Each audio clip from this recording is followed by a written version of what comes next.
पूरे पाकिस्तान में करे हमले, तहरीक-ए-तालिबान ने लड़ाकों को दिया आदेश, शहबाज सरकार से छिड़ेगी जंग। नमस्कार, मैं हूं साक्षी मिश्रा और आप देख रहे हैं ट्रिगर न्यूज।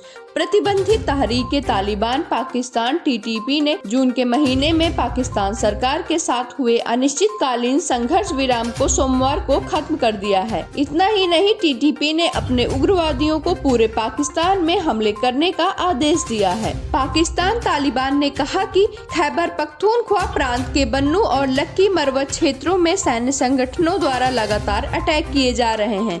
इसे देखते हुए सरकार के साथ युद्ध विराम को समाप्त करने का फैसला लिया गया है।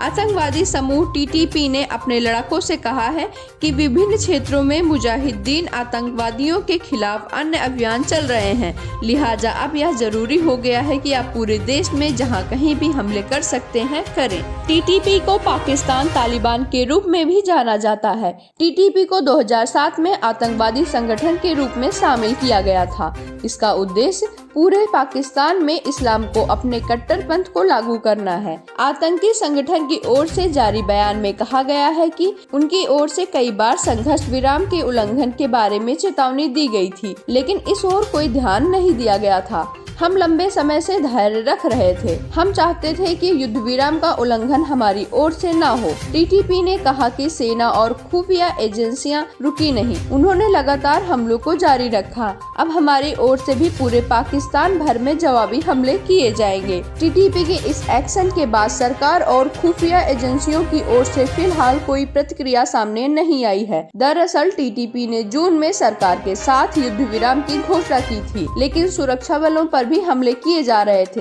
हालांकि इन मामलों की टीटीपी ने कभी भी जिम्मेदारी नहीं ली। इसके बजाय उन हमलों के लिए किरच समूहों को दोषी ठहराया गया था।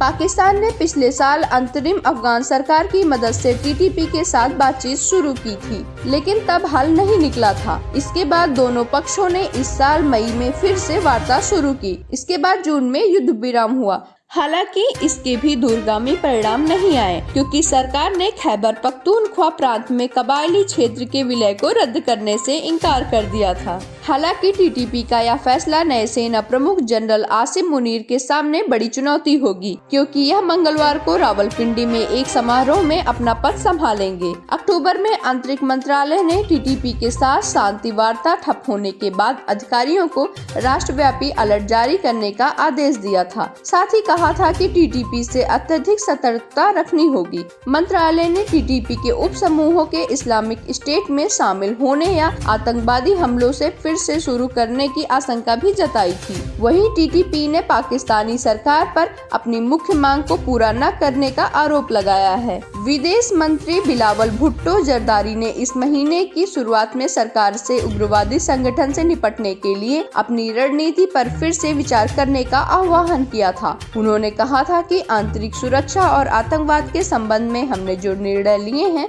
उनकी समीक्षा करने का समय आ गया है। बिलावल ने यह कहा था कि यह स्वीकार करने में कुछ भी गलत नहीं है कि हम कुछ चीजों के बारे में गलत थे और कुछ अन्य चीजों के बारे में सही थे और अपने फैसलों के बारे में फिर से विचार करने होंगे। 2012 में नोबेल पुरस्कार विजेता मलाला यूसुफजई पर टीटीपी ने हमला किया था। उन्हें गोली लगी थी। उन्हें सैन्य अस्पताल पेशावर में भर्ती कराया गया और फिर आगे के इलाज के लिए लंदन ले जाया गया था। टीटीपी ने हमले की जिम्मेदारी लेते हुए कहा था कि यूसुफजई एक पश्चिमी सोच वाली लड़की थी। अगर आपको यह वीडियो पसंद आई हो तो इस वीडियो पर लाइक करें, अपनी राय कमेंट सेक्शन में हमसे साझा करें और इसी प्रकार की ट्रेंडिंग न्यूज जानते रहने के लिए ट्रिगर न्यूज को सब्सक्राइब करना ना भूलें।